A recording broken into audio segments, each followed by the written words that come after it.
sweet version, which we call as Kesaribhat. It's a sweet dessert which also takes very little time to make, and the main ingredients, of course, are very few. Basically, we add the raisins, cashews, and of course this the famous saffron. And you don't need too much of it. Of course, it's one of the most exotic and expensive spices in our Indian cuisine that we use for all types of desserts, but just a small pinch goes a long way. And for this, the cream of wheat, also what I did was, this is a little thicker variety, so when I dry roast it, I put it in a small mini food processor and made it a little bit more finer. This is for the sweet. And then of course, for 1 cup of cream of wheat, you use 1 cup of sugar, and also we use the clarified butter, which is the Indian ghee. I have used about half a cup. Of course, more the ghee, it tastes just great, but of course you have to watch out the calories too, so I don't use too much butter in any of the sweets, just as little as possible, and to make it tastier, that's about it. And then for that, for the sweet, I'm going to show you of course how to do it, but what we do is we can add 2 cups of water for this sweet, or if you want to make it a little bit more richer, you can do 1 cup of milk and 1 cup of water. And what you do is you bring it to a boil, which I'm going to do right now.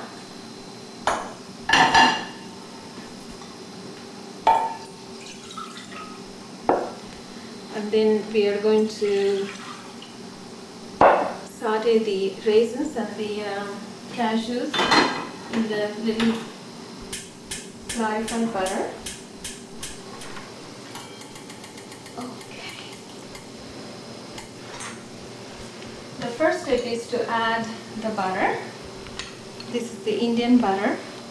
What we do is we bring in the sweet butter, unsalted, and then bring it to a boil, and then when you let it cool, the top layer is the one what we call it as clarified butter. And you can add the raisins and then the cashews. What happens is when the butter gets hot enough, the raisins start to plump.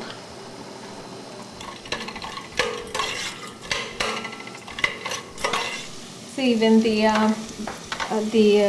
ghee gets hot, the raisins swell up like this. That means it's all done, and I can add, and also the cashews get a little darker shade too. At this point, you add the water and the milk mixture, which has come to a boil. And again, the same thing is for every cup of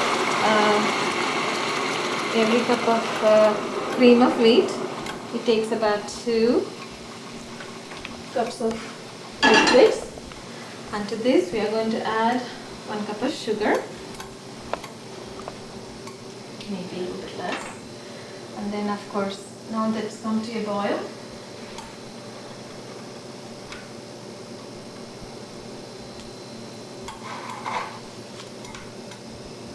just the way it was boiling for the savory dish, same thing with this also. You bring this milk to a boil, and then let the sugar melt a little bit.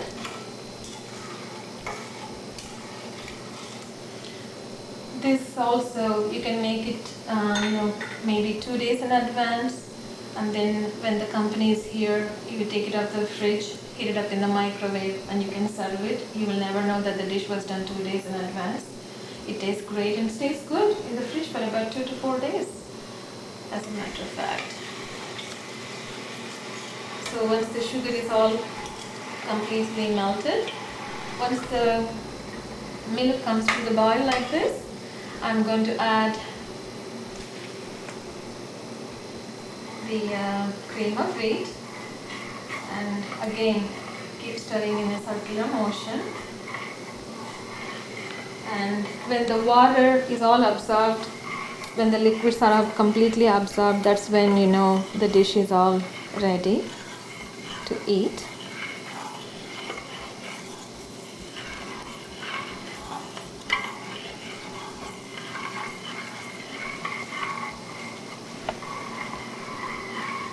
And what happens is the cream of wheat gets thickened and it absorbs in the process all the liquids. And it's a tasty one too, so I hope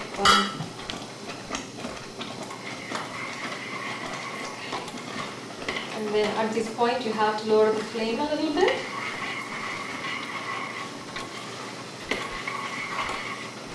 And then stir it.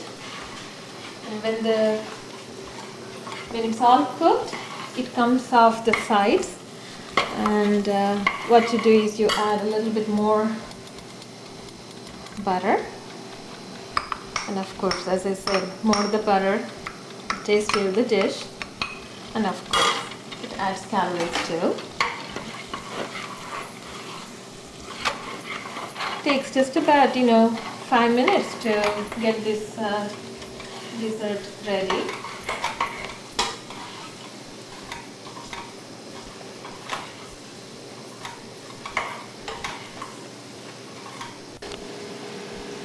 Okay, the sweet, the Kesaribhat, which is made out of cream of wheat and sugar and butter, or the Indian ghee. When it is done, this is the way it looks.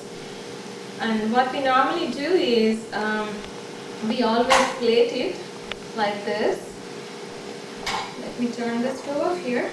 I don't want it to be burnt.